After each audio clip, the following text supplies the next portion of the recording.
For people with avoidant attachment, closeness doesn't feel like safety. It feels like a threat. Not coldness, not an inability to love, but something quieter and harder to name. A pull away from the very thing they want most. And what the research shows is that this pattern started long before any of the relationships you're thinking about right now. Once we show you the mechanism behind it, you'll never stop seeing it, in yourself or in the people you love. In this video, we're going to look at what avoidant attachment actually is. Not the surface behavior, but the nervous system logic underneath it.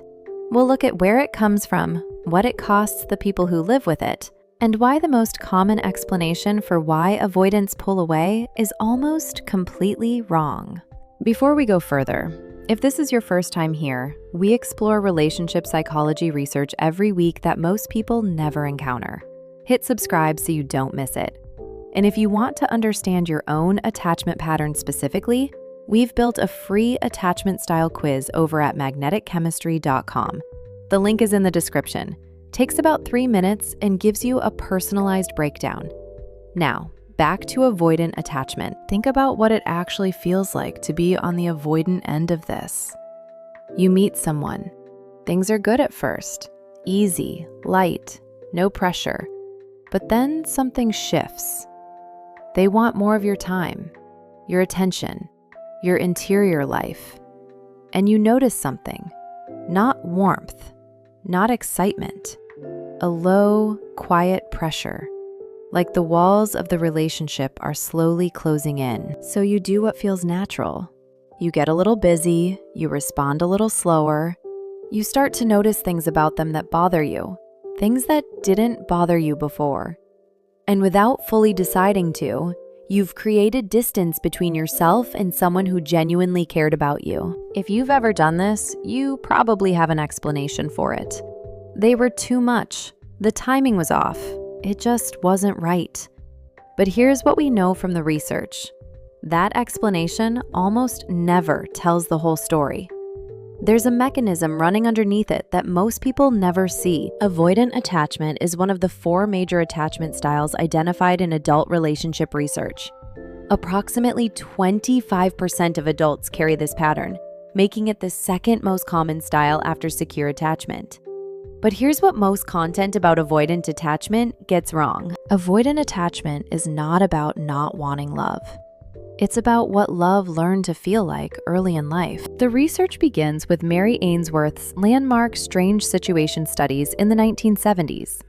When Ainsworth observed infants with their caregivers, she found something striking in a particular group of children. These children had learned, through repeated experience, that when they expressed distress, their caregivers either didn't respond or responded in ways that felt dismissive. So, over time, these children did something remarkable. They stopped showing distress. Not because they stopped feeling it, because expressing it had proven useless, or worse, punishing. This is Insight 1. Avoidant attachment is not emotional unavailability. It is emotional suppression in the service of connection. The child learned that the safest way to stay close to a caregiver was to stop asking for closeness. Think about what that means carried into adult life. We're all wired to want intimacy. It's a biological drive.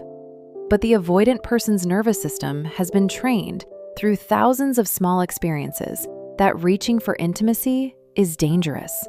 That being too vulnerable risks rejection.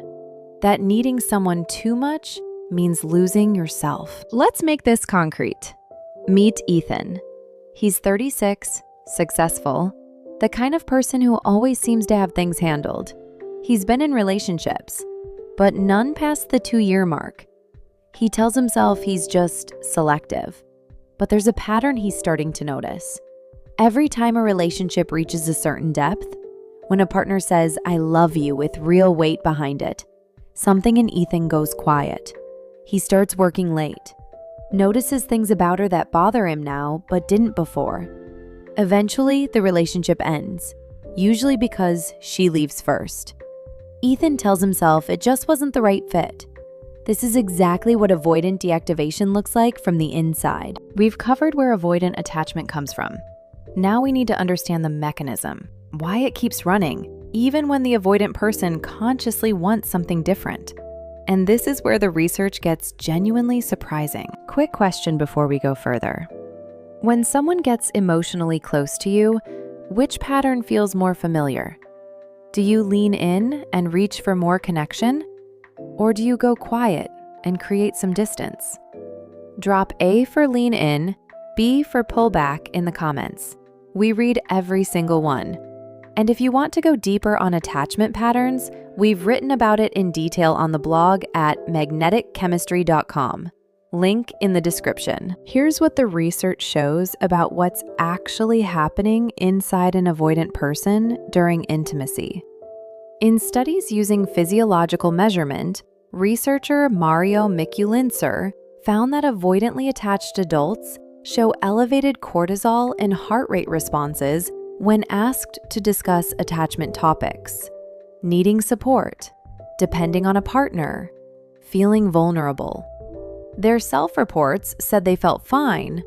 Their bodies told a different story. This is insight 2. Avoidant people do not experience less emotional activation than others. They experience the same activation, but they have learned to suppress the outward expression of it. The emotion goes somewhere. It doesn't disappear. This is where deactivating strategies come in. Researchers Fraley and Shaver documented the most common ones. Finding fault with a partner, idealizing a past relationship that can never be revisited, getting absorbed in work or solo activities, mentally checking out of conversations that feel too emotionally demanding. These aren't conscious choices. They're nervous system responses that fire before the avoidant person even realizes what's happening. Back to Ethan. 6 months into his last relationship, his girlfriend asked him what he was afraid of. He remembers feeling something, a flash of heat in his chest. Then nothing. The feeling was gone before he could name it. He said, "I'm not afraid of anything."